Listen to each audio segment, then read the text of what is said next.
Masayang araw po, mga ka-PL.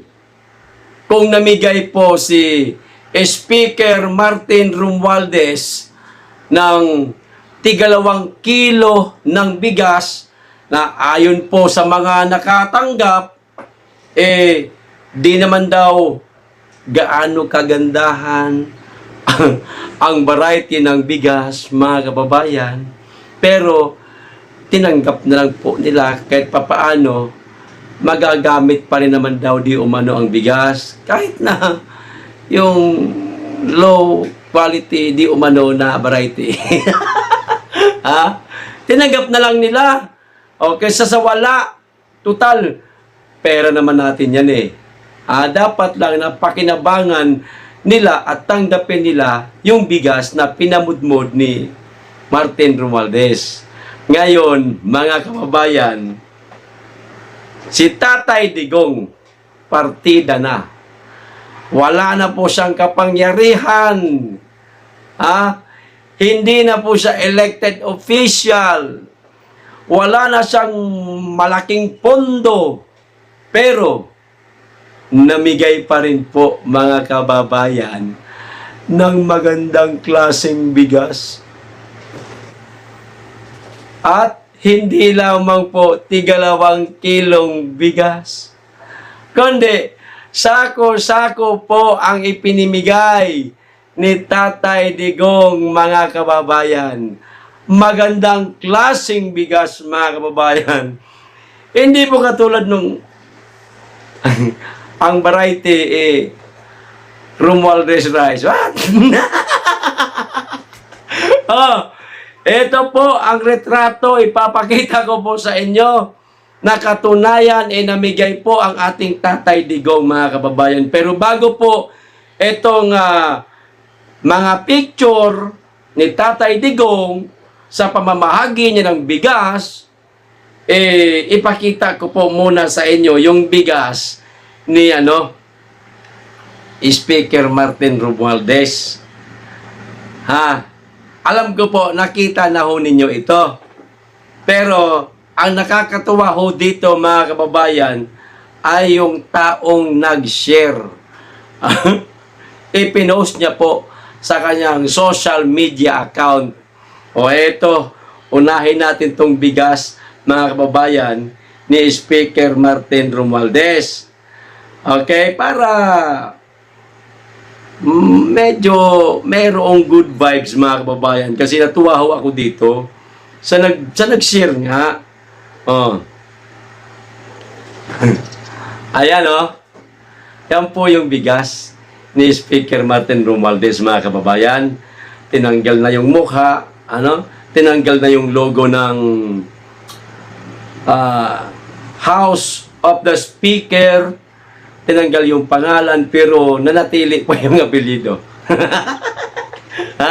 At sino po ang nag-share? Nasa itaas, maliwanag, Kitty Duterte. Mga kababayan, caption niya? Bagong variety ng bigas. Ito na pala ang bagong variety ng bigas ngayon. Romualdez rice, mga kababayan, na ayon po sa mga nakatanggap, kanina lang sa live ko, nakausap natin, mga kababayan, si ate, sabi, sumama yung mukha. Hindi naman daw magandang klaseng bigas ito.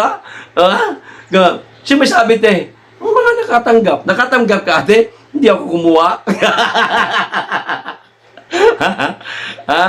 Ayaw niya daw kainin. Ngayon, ito na po, mga kababayan, yung retrato naman po na namigay po ng bigas si Tatay Digong. Haglit lang nga at loading. Retrato muna ipakita ko sa inyo. Alam kong sabik na po kayo sa ating tatay. Ayan. Kita niyo naman ang Tatay Digong natin, mga kababayan.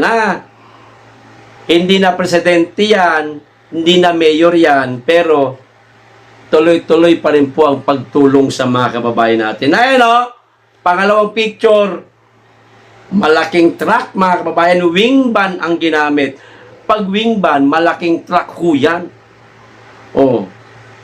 Ayan. Oh, di ba? Napakaraming tao nakapaligid, mga kababayan. Oh, may speech pa si tatay. Ayan, nag-speech pa siya.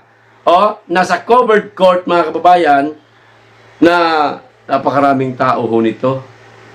Na mga tatanggap ng bigas, mga kababayan. Sako-sako ang ipinamigay.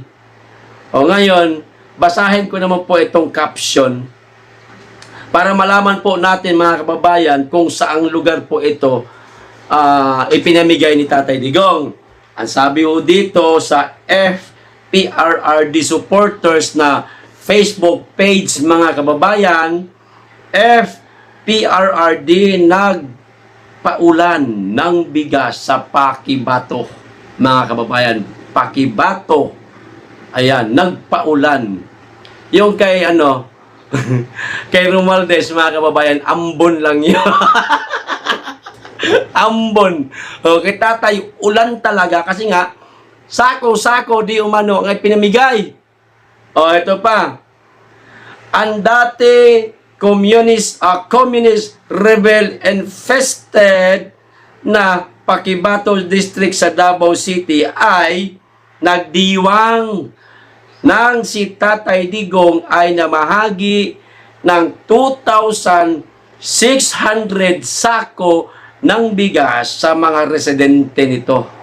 Ganyan karami, mga kababayan. 2,600. Kung kinilong-kilo mo ito, katulad nung kay Romualdez, mga kababayan, baka yung 2,600, baka maging 10,000 pa yan. Diba? Former President Rodrigo Roa Duterte gave every indigent family, ito, 5 kilos of rice and other basic goods. It was indeed a rain of blessing, mga kababayan. O yan, uulitin ko.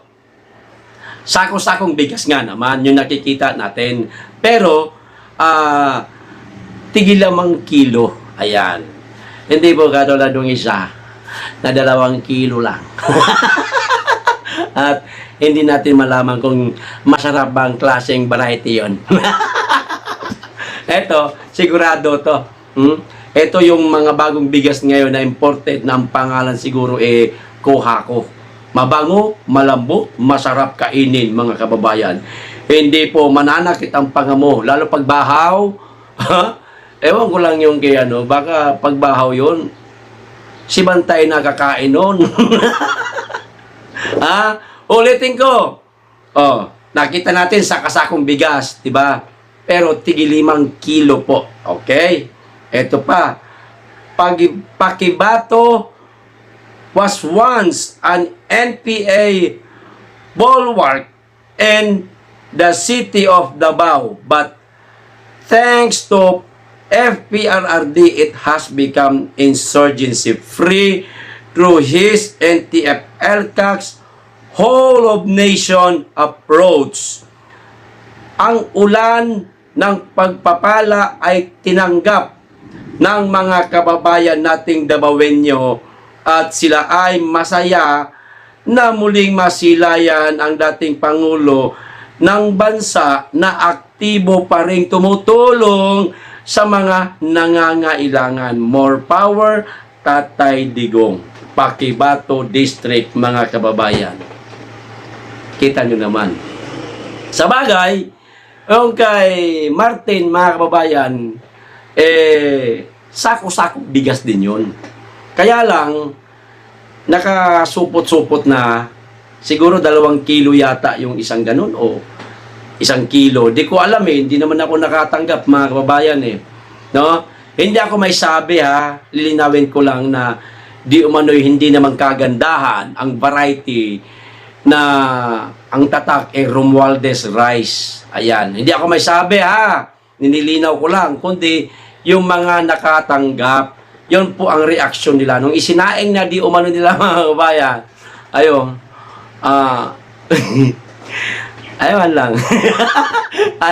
Ayaw ko magbigay ng maraming komento. Baka, sa mga nakatanggap, O, paki-comment na lang po. Kayo ho ang nakakaalam. Pero yung kay Tatay Digong, mga kababayan, kilala natin yan. Mahal niya ang mga taong bayan. O, kapag ikaw ay nagmamahal sa isang tao, ang ibibigay mo dyan ay yung pinaka-espesyal, di ba? Parang yung mga mahal mo sa buhay, di ba? Anak, asawa, kapatid, di ba? Pag nagbibigay ka, kailangan yung masisiyahan siya. Ganyan si Tatay Digong, mga kababayan. Magandang klaseng bigas ang ipinamimigay, ipinaulan, ayan, doon sa Pakibato District. Ayos, partida. Hindi na yan presidente, pero ang malasakit, ang pagtulong sa ating mga kababayan, nananatili ho, mga kababayan.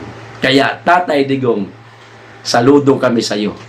Mahal na mahal ka po namin. Tuloy lang po sa pagtulong sa ating mga kababayan hanggat kaya ho ninyo. At narito naman po kami, nasa likod nyo lang po kami, nakasuporta po sa inyo. Hanggang dito lamang po, mga kapiel. Maraming salamat. Mag-iingat kayo lagi at higit sa lahat, mahalin po natin ang Pilipinas. Be blessed.